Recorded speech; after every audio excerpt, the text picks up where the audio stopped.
Hi hello ನಮಸ್ತೆ welcome to motivational channel. ನಾನು ನಿಮ್ಮ ಯಶ್ವಾರ್. ಸ್ನೇಹಿತರೆ, ಎಲ್ಲರೂ ಹೇಗಿದ್ದೀರಾ? 1 ವೀಕ್ ಆಯಿತು ಅನಿಸುತ್ತೆ. ಸೊ ಕೆಲಸದ ಒತ್ತಡದಲ್ಲಿ ತುಂಬ ಬ್ಯುಸಿ ಇದ್ದೆ. ಹಾಗಾಗಿ ಇವತ್ತಿಂದ ವಿಡಿಯೋನ ಕಂಟಿನ್ಯೂ ಮಾಡ್ತಾ ಇದ್ದೀನಿ. ನಾನ್ ಸ್ಟಾಪ್ ವೀಡಿಯೋಸ್ ಬರ್ತಾ ಇರುತ್ತೆ.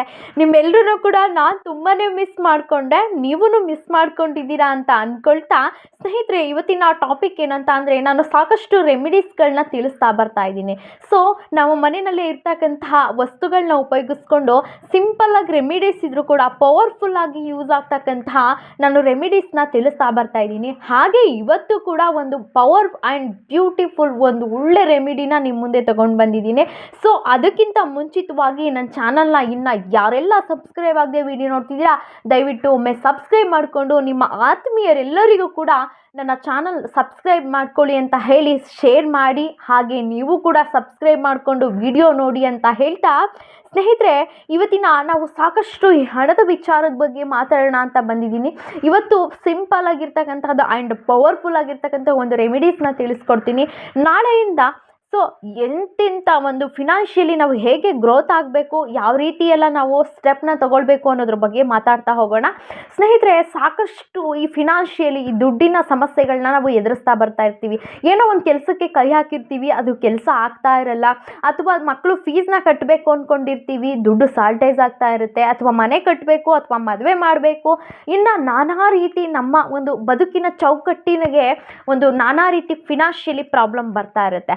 ಸೊ ಈ ಫಿನಾನ್ಷಿಯಲಿ ಪ್ರಾಬ್ಲಮ್ ಬರ್ತಾ ಇರೋದಕ್ಕೋಸ್ಕರ ನಾನು ಒಂದು ಹೇಳ್ತಕ್ಕಂಥ ಈ ರೆಮಿಡಿನ ಮಾಡ್ಕೊಳ್ಳೋದ್ರಿಂದ ನಿಮ್ಮ ಮನೆಯಲ್ಲಿ ಇರ್ತಕ್ಕಂಥ ಯಾವುದೇ ಒಂದು ಕೆಲಸಕ್ಕೆ ಕೈ ಹಾಕಿದ್ರೂ ಕೂಡ ಕೆಲಸ ಆಗ್ತಾ ಇರಲ್ಲ, ಸೊ ದುಡ್ಡು ಅಡ್ಜಸ್ಟ್ ಆಗ್ತಾ ಇರಲ್ಲ. ಯಾವಾಗಲೂ ಕೂಡ ಈ ಲಕ್ಷ್ಮಿ ಅನ್ನೋದು, ಈ ಹಣ ಅನ್ನೋದು ನಿಮ್ಮ ಮನೆಯಲ್ಲಿ ತುಂಬಿರಬೇಕು ಆ್ಯಂಡ್ ಯಾವುದೇ ರೀತಿ ಪ್ರಾಬ್ಲಮ್ ಆಗಬಾರ್ದು. ಅಥವಾ ನಮಗೆ ಹಣದ ಪ್ರಾಬ್ಲಮ್ ಬಂದಾಗ ಈ ರೀತಿ ಮಾಡಿದ್ದೆ ಆದರೆ ನಮ್ಮ ಒಂದು ಫಿನಾನ್ಷಿಯಲಿ ಪ್ರಾಬ್ಲಮ್ ಸಾಲ್ವ್ ಆಗುತ್ತೆ ಅಂತ ಹೇಳ್ತಾ, ಆ ರೆಮಿಡಿ ಯಾವುದು ಅಂತ ರೆಮಿಡೀಸ್ ಕಡೆ ಹೋಗೋಣ. ಸ್ನೇಹಿತರೆ, ನಿಮಗೆ ಉಪ್ಪು ಸಹಜವಾಗಿ ಗೊತ್ತೇ ಇದೆ, ಉಪ್ಪಿಲ್ಲದೆ ರುಚಿ ಇಲ್ಲ, ತಾಯಿ ಇಲ್ಲದೆ ಬಂಧುವಿಲ್ಲ ಅಂತಲೇ ಹೇಳಿದ್ದಾರೆ. ಸೊ ನಾವು ಎಂಥ ಅಮೃತವಾದಂತಹ ಅಡುಗೆ ಮಾಡಿದ್ರು ಕೂಡ ಉಪ್ಪಿಲ್ಲದೆ ಅದು ರುಚಿ ಸಂಪೂರ್ಣ ಆಗಲ್ಲ. ಸೊ ಹಾಗಾಗಿ ಉಪ್ಪು ಮತ್ತು ಸಕ್ಕರೆ ಇದೆ ಗೊತ್ತಾ, ಆ ಸಕ್ಕರೆನ ಮಿಕ್ಸ್ ಮಾಡಿ ಈ ನಾನು ಹೇಳ್ತಕ್ಕಂತಹ ಒಂದು ಮನೆಯ ಒಂದು ಜಾಗದಲ್ಲಿ ಇಟ್ಟರೆ ನಿಮ್ಮ ಒಂದು ಫಿನಾನ್ಷಿಯಲಿ ಆಗಿರ್ಬೋದು, ಅಥವಾ ಯಾವುದೇ ರೀತಿ ನಿಮ್ಮ ಕಷ್ಟಗಳಾಗಿರ್ಬೋದು, ಫಿನಾನ್ಷಿಯಲಿಗೆ ಸಂಬಂಧಪಟ್ಟಂತಹ ಸೈಟ್ ಆಗಿರ್ಬೋದು, ಮಕ್ಕಳಿಗೆ ಫೀಸ್ ಆಗಿರ್ಬೋದು, ನಮ್ಮ ಕೆಲಸ ಆಗಿರ್ಬೋದು, ಮದುವೆ ಆಗಿರ್ಬೋದು, ಟೋಟಲಿ ಹಣಕಾಸಿಗೆ ಏನೇ ಒಂದು ಸಮಸ್ಯೆ ಬಂದರೂ ಕೂಡ ಈ ಒಂದು ರೆಮಿಡೀಸ್ನ ಮಾಡೋದ್ರಿಂದ ಎಲ್ಲ ರೆಮಿಡೀಸ್ಗಳು ಆ್ಯಂಡ್ ಪವರ್ಫುಲ್ ಆಗಿರ್ತಕ್ಕಂತಹ ರೆಮಿಡೀಸ್ಗಳನ್ನೇ ನಾನು ಹೇಳ್ತಕ್ಕಂತಹದ್ದು.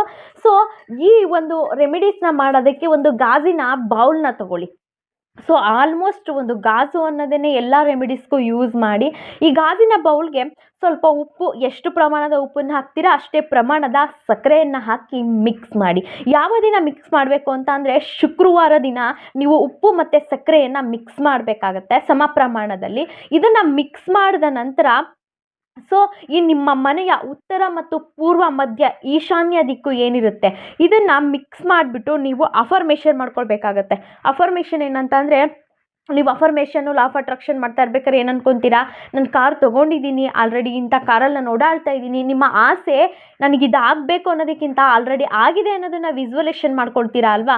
ನನಗೆ ಯಾವುದೇ ರೀತಿ ಸಾಲ ಬಾಧೆ ಇಲ್ಲ, ಎಲ್ಲ ಸಾಲಗಳು ಮುಕ್ತಿಯಾಗಿದ್ದಾವೆ, ನನ್ನ ಸೈಟಿಂದ ಪ್ರಾಬ್ಲಮ್ಸ್ ಎಲ್ಲ ಮುಕ್ತಿಯಾಗಿದೆ, ನನ್ನ ಮಕ್ಕಳು ಫೀಸ್ನ ಕಟ್ಟಿದ್ದೀನಿ, ಹಣದ ಯಾವುದೇ ಕೊರತೆ ಇಲ್ಲ, ಐ ಆಮ್ ರಿಚ್, ನಾನು ತುಂಬಾ ಚೆನ್ನಾಗಿದ್ದೀನಿ, ಹಣ ನನಗೆ ತುಂಬಿ ಹರಿತಾ ಇದೆ, ಆಲ್ರೆಡಿ ಆಗಿದೆ ಅನ್ನೋ ಖುಷಿನಲ್ಲಿ ಈ ವಿಜುವಲೇಷನ್ ಅಲ್ಲಿ ಅಫರ್ಮೇಷನ್ನ ಮಾಡಿಕೊಂಡು ನೀವು ಇದನ್ನು ತಿಂಗಳಲ್ಲಿ 1 ಸಲ ಮಾಡಬೇಕಾಗತ್ತೆ.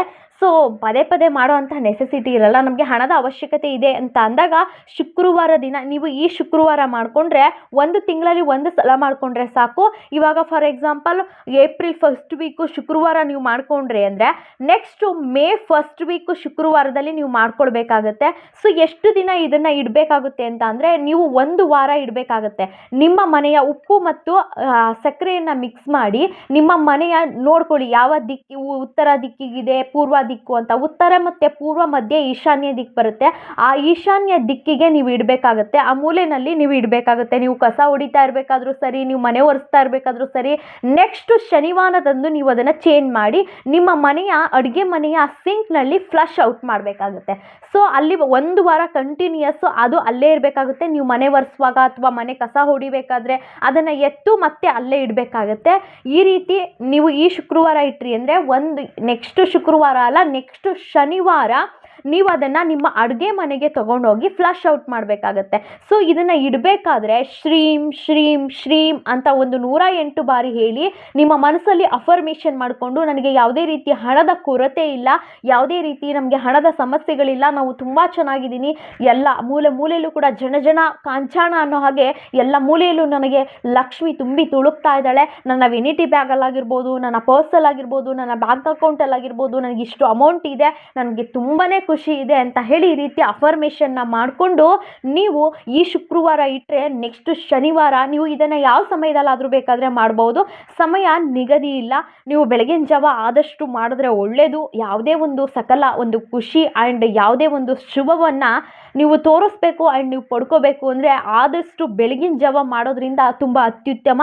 ಶುಕ್ರವಾರ ಎದ್ದು ನಿಮ್ಮ ನಿತ್ಯ ಕರ್ಮಗಳನ್ನೆಲ್ಲ ಮುಗಿಸಿ ಮನೆಯೆಲ್ಲ ಕ್ಲೀನ್ ಮಾಡಿ ದೇವರಿಗೊಂದು ದೀಪ ಹಚ್ಚಿ ಇದನ್ನು ಗಾಜಿನ ಬೌಲ್ನ ತಗೊಂಡು ಉಪ್ಪು ಮತ್ತು ಸಕ್ಕರೆಯನ್ನು ಮಿಕ್ಸ್ ಮಾಡಿ ಶ್ರೀಂ ಶ್ರೀಂ ಅಂತ 108 ಬಾರಿ ಹೇಳಿ ಇದಕ್ಕೆ ಒಂದು ಅಫರ್ಮೇಷನನ್ನು, ನಿಮಗೆ ಹಣದ ಯಾವ ಕೊರತೆಯೂ ಇಲ್ಲ, ನಾನು ತುಂಬ ಖುಷಿಯಾಗಿದ್ದೀನಿ, ಹೇಗಿದ್ದರೆ ನಾನು ಖುಷಿಯಾಗಿರ್ತೀನಿ ಅನ್ನೋದು ನಿಮಗೆ ಗೊತ್ತಿರುತ್ತೆ. ಆ ರೀತಿ ಅಫರ್ಮೇಷನ್ನ ಮಾಡಿ ನಿಮ್ಮ ಪೂರ್ವ ಮತ್ತು ಉತ್ತರ, ಮಧ್ಯ ಇರ್ತಕ್ಕಂಥ ಈಶಾನ್ಯ ದಿಕ್ಕಿಗೆ ಇಟ್ಟು ಪ್ರಾರ್ಥಿಸ್ಕೊಂಡು ನೆಕ್ಸ್ಟ್ ಶನಿವಾರದಂದು ನಿಮ್ಮ ಅಡುಗೆ ಮನೆಯಲ್ಲಿರ್ತಕ್ಕಂತಹ ಸಿಂಕ್ ಒಳಗಡೆ ಅದನ್ನು ಫ್ಲಶ್ ಔಟ್ ಮಾಡಿದ್ರೆ ನಿಮಗೆ ಬರ್ತಕ್ಕಂತಹ ಯಾವುದೇ ರೀತಿ ಹಣದ ಕಾಸಿನ ತೊಂದರೆ ಆಗಿರ್ಬೋದು, ಕೆಲಸಕ್ಕೆ ಅಡ್ಡಿ ಆಗಿರ್ಬೋದು, ಯಾವುದೇ ರೀತಿ ನಮಗೆ ದುಡ್ಡಿಗೆ ಇನ್ವೆಸ್ಟ್ಮೆಂಟ್ ಮಾಡತಕ್ಕಂತಹ ದುಡ್ಡು ನನಗೆ ಶಾರ್ಟೇಜ್ ಆಗ್ತಾ ಇಲ್ಲ ಅನ್ನೋದು ಯಾವುದೇ ಪ್ರಾಬ್ಲಮ್ ಆಗಿರ್ಬೋದು, ಹಣಕಾಸಿಗೆ ಸಂಬಂಧಪಟ್ಟಂತಹ ಯಾವುದೇ ಒಂದು ಸಮಸ್ಯೆ ಇದ್ದರೂ ಕೂಡ ಎಲ್ಲವೂ ಕೂಡ ಸಮಸ್ಯೆ ಪರಿಹಾರ ಆಗ್ತಕ್ಕಂತಹ ನಿಜವಾಗ್ಲೂ ಎಕ್ಸಲೆಂಟ್ ರೆಮಿಡಿ. ನಾನು ಇದನ್ನು ಮಾಡ್ತಾ ಬರ್ತಾ ಇದ್ದೀನಿ. ಇದನ್ನು ಯಾವಾಗಲೂ ಮಾಡಬೇಕು ಅನ್ನೋ ಏನು ರೂಲ್ಸ್ ಏನಿಲ್ಲ. ನಮಗೆ ಹಣದ ಅವಶ್ಯಕತೆ ಆ್ಯಂಡ್ ಹಣದ ಪ್ರಾಬ್ಲಮ್ ಇದ್ದಾಗ ಮಾಡಬೇಕಾಗುತ್ತೆ. ಸೊ ಬೆಟರ್ ದೆನ್ ನಿಮಗೆ ಪ್ರಾಬ್ಲಮ್ಸ್ ಬರ್ತಾ ಇರುತ್ತೆ ಅನ್ನೋದಾದರೆ ನೀವು ಇದನ್ನು ತಿಂಗಳಿಗೊಂದ್ಸರಿ ಮಾಡಿಕೊಂಡ್ರೆ ಒಂದು ಒಳ್ಳೆ ರಿಸಲ್ಟ್ನ ನೀವು ನೋಡ್ತೀರಾ ಅಂತ ಹೇಳ್ತಾ, ಈ ರೆಮಿಡಿ ನಿಮಗಿಷ್ಟ ಆಗಿದ್ರೆ ಒಂದು ಲೈಕ್, ಕಮೆಂಟ್, ಶೇರ್ ಎಲ್ರಿಗೂ ಕೂಡ ಶೇರ್ ಮಾಡಿ. ಎಲ್ರಿಗೂ ಕೂಡ, ಯಾಕಂದರೆ ನಾವು ಒಬ್ಬರೇ ಬದುಕ್ತಕ್ಕಂತಹ ಬದುಕೇ ಅಲ್ಲ. ಯಾಕಂದರೆ ಒಂದು ಮನೆ ಚೆನ್ನಾಗಿರ್ತು ಅಂತ ಅಂದರೆ ಊರು ಚೆನ್ನಾಗಿರುತ್ತೆ, ಊರು ಚೆನ್ನಾಗಿತ್ತು ಅಂತ ಅಂದರೆ ದೇಶ ಚೆನ್ನಾಗಿರುತ್ತೆ, ಎಲ್ಲರೂ ಖುಷಿಯಾಗಿತ್ತು ಅಂತ ಅಂದರೆ ನಾವು ಎಲ್ಲರೂ ಕೂಡ ಪ್ರತಿಯೊಬ್ಬರಿಗೂ ಕೂಡ ಅವ್ರದ್ದೇ ಆದ ರೀತಿ ನೀತಿ, ನಮಗೇನಾದರೂ ಒಂದು ವಿದ್ಯೆ ಅಥವಾ ನಮಗೇನಾದರೂ ಒಂದು ಅವಕಾಶ ಸಿಕ್ತು ಅಂದರೆ ಬೇರೆಯವ್ರಿಗೆ ಸಿಕ್ಬಿಟ್ರೆ ಅದು ನಮಗೆ ಎಲ್ಲಿ ನಾವು ಅವ್ರ ಕೆಳಗಡೆ ಹೋಗ್ಬಿಡ್ತೀವಿ ಅಂತ ಅಂದ್ಬಿಟ್ಟು ನಾವು ಅದನ್ನು ತೋರಿಸ್ಲಿಕ್ಕೆ ಹೋಗಲ್ಲ. ಆ ವಿದ್ಯೆನ ಒಂದನ್ನು ತಿಳ್ಕೊಳ್ಳಿ ಸ್ನೇಹಿತರೆ, ನಾವು ಭಗವಂತನಿಗೆ ನಾವು ಎಷ್ಟು ಯಾರೊಬ್ರಿಗೂ ಒಂದು ಸಹಾಯ ಆಗಲಿ, ಒಂದು ವಿದ್ಯೆ ಆಗಲಿ, ಒಂದು ಹಣನೇ ಆಗಲಿ, ಏನೇ ಒಂದು ಕೊಟ್ಟಷ್ಟು ಕೂಡ ನಮಗಿನ್ನೂ ಭಗವಂತ, ಯೂನಿವರ್ಸ್, ವಿಶ್ವ ನಮ್ಗೆ ಇನ್ನೂ ದುಪ್ಪಟ್ಟು ಮಾಡ್ತಾ ಹೋಗ್ತೇ ಹೊರತು ಅದರಲ್ಲಿ ನಾವು ಕೊಟ್ಟುಬಿಟ್ವಲ್ಲ ಅಂತ ಕೊರಗ್ತಾ ಇದ್ದರೆ ಅದು ಇನ್ನಷ್ಟು ನಮಗೆ ಕಡಿಮೆ ಆಗ್ತಾ ಹೋಗುತ್ತೆ. ನಾವು ದಾನ, ಧರ್ಮ ಮತ್ತು ಈ ನಮ್ಮ ಒಂದು ಏನಾಯಿತು ಸನಾತನ ಧರ್ಮ, ಹಿಂದೂ ಅನ್ನೋದು ಯಾವುದಕ್ಕೆಲ್ಲ ಒಂದು ಅರ್ಥ ಮಾಡ್ಕೊಳ್ಳಿ ಸ್ನೇಹಿತರೆ. ಪ್ರತಿಯೊಂದಕ್ಕೂ ಕೂಡ ಒಂದು ಬಾರ್ಗಿಂಗ್ ಮಾಡೋದಾಗಿರ್ಬೋದು, ಅಯ್ಯೋ ನಾನು ಎಷ್ಟು ದುಡ್ಡು ಕೊಟ್ಬಿಟ್ಟೆ ಅವ್ರಿಗೆ ಬಟ್ಟೆ ತೊಗೊಂಡ್ಬಿಟ್ಟು, ಕೊರಗೋದು ಬೇಡ. ಭಗವಂತ ಅವ್ರ ಬಿಸ್ನೆಸ್ ಚೆನ್ನಾಗಿರಲಿ, ನಾನು ಕೊಟ್ಟಂತಹ ದುಡ್ಡು ಡಬಲ್ ನನಗೆ ಬರಲಿ, ಅದು ತ್ರಿಬಲ್ ದುಡ್ಡು ನಿಮಗೆ ಬರುತ್ತೆ. ಈ ರೀತಿ ಲೈಫಲ್ಲಿ ಒಂದು ಎಲ್ಲವನ್ನ ಪ್ರತಿಯೊಬ್ಬರಿಗೂ ಕೂಡ ಶೇರ್ ಮಾಡೋವಂಥ ವಿಷಯಗಳನ್ನ, ಒಂದು ಆ್ಯಟಿಟ್ಯೂಡ್ನ ಬೆಳೆಸ್ಕೊಳ್ಳಿ. ತಂತಾನಾಗಿ ಭಗವಂತ ಹೇಳ್ತಾನೆ, ನೀನು ಮತ್ತೊಬ್ಬರನ್ನ ಪ್ರೀತಿ ಮಾಡು, ನಾನು ನಿನ್ನನ್ನು ಪ್ರೀತಿ ಮಾಡ್ತೇನೆ. ನೀನು ಮತ್ತೊಬ್ಬರನ್ನ ದ್ವೇಷಿಸಿದ್ರೆ ನಾನು ನಿನ್ನನ್ನು ದ್ವೇಷಿಸ್ತೀನಿ ಅಂತ. ಎಷ್ಟು ಅದ್ಭುತವಾದಂತಹ ಮನಸ್ಸಿದೆ ನೋಡಿ ಭಗವಂತನಿಗೆ ಅಲ್ವಾ. ಅಂತಹ ಮನಸ್ಸು ನಮ್ಮಂತಹ ನರ ಮನುಷ್ಯನಿಗೆ ಎಲ್ಲ ಜ್ಞಾನ ಇದೆ, ಎಲ್ಲವೂ ಕೂಡ ಇದೆ. ಈ 84 ಲಕ್ಷ ಜೀವರಾಶಿಗಳಿಗೂ ಕೂಡ ಮನುಷ್ಯನನ್ನ ಹೊರತುಪಡಿಸಿ ಕಾಲಕ್ಕೆ ಏನೇನಾಗಬೇಕೋ ಅದು ಹಾಗೆ ಆಗುತ್ತೆ. ಪಕ್ಷಿ ಪ್ರಾಣಿಗಳಿಗೆ ಊಟ ಸಿಗುತ್ತೆ, ಕಾಲಕ್ಕೆ ಚಳಿಗಾಲ, ಮಳೆಗಾಲ, ಬೇಸಿಗೆಗಾಲ ಅನ್ನೋದಾಗುತ್ತೆ. ಈ ಮನುಷ್ಯ ಅನ್ನೋ ಜೀವಿಗೆ ನೋಡಿ ತಪ್ಪು ಮಾಡಿದ್ರೆ ಶಿಕ್ಷೆ ಆಗೋದಕ್ಕೆ ಜೈಲಿದೆ, ವಿದ್ಯೆ ಹೇಳೋದಕ್ಕೆ ಗುರು ಇದ್ದಾನೆ, ಮತ್ತು ನಮ್ಗೆ ಹೊಟ್ಟೆ ಹಶ್ವಾದಾಗ ಹಶ್ವಾಗ್ತಿದೆ ನನಗೆ ಊಟ ಮಾಡ್ಕೊಂಡು ತಿನ್ನಬೇಕು ಅನ್ನೋದು ಗೊತ್ತಿರುತ್ತೆ. ಎಲ್ಲ ಗೊತ್ತಿದ್ದು ಕೂಡ ಮತ್ತೊಬ್ರಿಗೆ ನಾವು ಎಷ್ಟೊಂದು ಕಡೆಗಣಿಸ್ತೀವಿ ಅಲ್ವಾ. ಆ ಗುಣವನ್ನು ಬಿಟ್ಬಿಡಿ, ದಯವಿಟ್ಟು ಎಲ್ರಿಗೂ ಕೂಡ ಶೇರ್ ಮಾಡ್ತಕ್ಕಂತಹದನ್ನು ಕಲ್ತ್ಕೊಳ್ಳಿ ಅಂತ ಹೇಳ್ತಾ, ಎಲ್ರಿಗೂ ಈ ವಿಡಿಯೋನ ಶೇರ್ ಮಾಡಿ, ಹಾಗೆ ಸಬ್ಸ್ಕ್ರೈಬ್ ಮಾಡಿಕೊಂಡು ವಿಡಿಯೋ ನೋಡಿ ಅಂತ ಹೇಳ್ತಾ ನೆಕ್ಸ್ಟ್ ವಿಡಿಯೋದಲ್ಲಿ ಸಿಗ್ತೀನಿ. ಅಲ್ಲಿವರೆಗೂ ನಮಸ್ತೆ.